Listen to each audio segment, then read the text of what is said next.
Do you think he's really going to get a shot to be the full-time third baseman, like an everyday third baseman for the most part? Do you think Morel will play more third base than anybody else on the roster this season? That's what I hope. I think the Cubs are a playoff team if he does and keeps the job, because that means that he adjusted from last year. Yeah.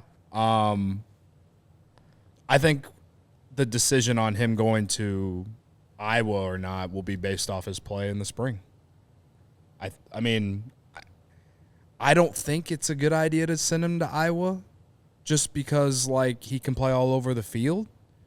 But if he's still showing problems with striking out too much, I guess I'd understand. But I don't know. I don't see. I would rather send Madrigal to Iowa than Morel. If it came down to the two, I would agree with you. Yeah, and I would rather send. And talk about guys at third base. I'd even rather send McKinstry to Iowa than Morel.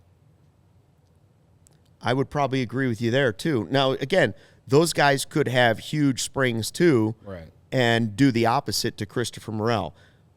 Just based on what I've seen, yeah, I like the upside for Christopher Morel, a guy that I personally did not have on my radar going into last season. I know the prospect guys at least knew his name, but it wasn't like he was a number 1 or number 2 prospect in the system. He wasn't a top 100 prospect. He wasn't a top 150 prospect. But he came up and did a really nice job last year. Yeah. Brendan, our friend, Pitch Doctor, he sent a tweet earlier today. He quote tweeted a guy who writes for MLB.com, wrote a story about Christopher Morel, and he puts a quote in his tweet from Morel saying, "I focused on understanding home plate. I'm going to try and be as consistent as possible, working to command the plate when I'm at bat." And that's based off how he prioritized his plate discipline before he got called up with the Cubs. And you saw at the beginning of his Cubs tenure about how he was able to lay off bad pitches, and you saw how the league adjusted and he became more prone to strikeouts. And you saw in the minors, if you look at his numbers, there were points of his career in the minors where, yeah, he struck out a lot, but then he found a way to adjust and cut down on them while also being a productive player. So again, I do think that it starts with how he plays in the spring a little bit, maybe not necessarily all the way, but if he's struggling and in a way that doesn't look like he's adjusted, then yeah, I would support sending him to Iowa. But I'm not sending him to Iowa just because you can send him to Iowa. Having the option to send him to Iowa is good because you're not going to you won't have to DFA him, right? For sure. But like Gary is saying, like Gary points out that McKinstry doesn't have options. But I don't think you want to make that decision just based on, are you afraid to lose McKinstry? Right. If Morel is ready. Right. I didn't realize that McKinstry was out of options. I was just stating that I would rather lose McKinstry than move Morel down to No. down I'll say this. I'd rather lose McKinstry altogether, which is what would happen probably. I'd rather lose McKinstry altogether if Morel shows me that he can play, even if it's just the Ben Zobrist, if you will, utility role all over the field. If he's getting enough playing time and he's, like you said, fixed the issues that he had when he faced adversity last year, if he's been able to fix that in the offseason and he performs well at spring training, I'd rather give him the opportunity to prove that he can do it early in the season and lose McKinstry than I would to just say, well, you had a great spring. It looks like you solved everything, but instead of giving you that opportunity, we're going to send you to Iowa and let you prove it there for a while.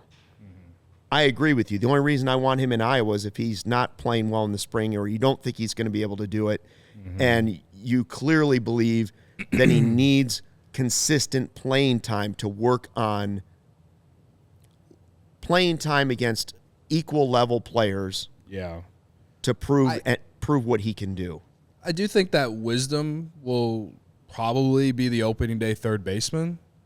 But again, that doesn't mean that I think that they should send Morel down. I think that they can split time. And again, with his ability to play all over the field, then, if he plays 4 days a week in different roles, that's probably enough at bats for me to see what he's doing. I don't I'm not saying I need to see him play in 6 games a week. Yeah.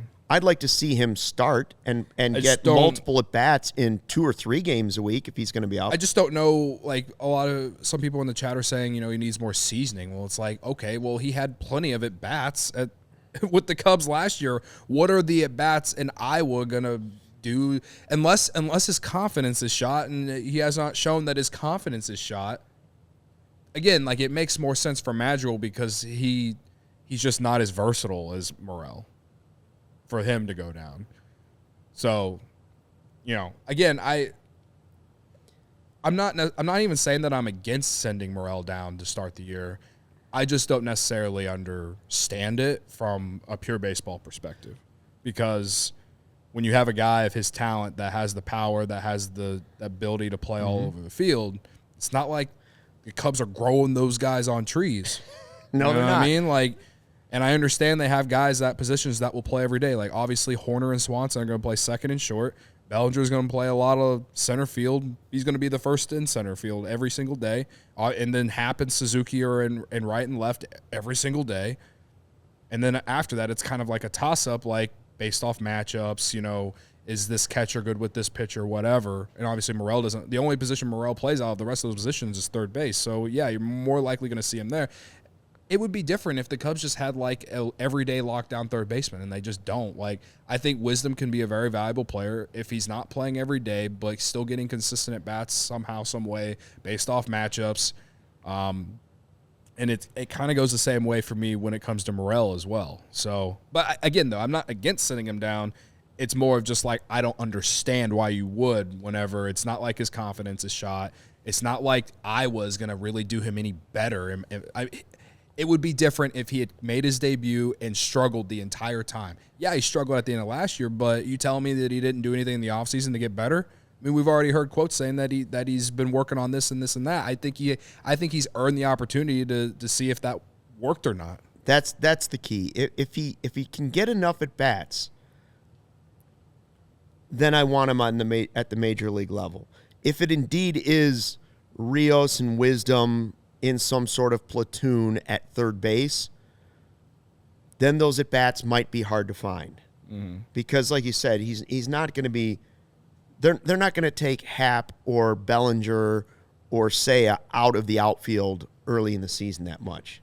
There just aren't going to be that many opportunities. I'm not saying those guys won't get a little break now and then, but just I don't think there'd be enough at bats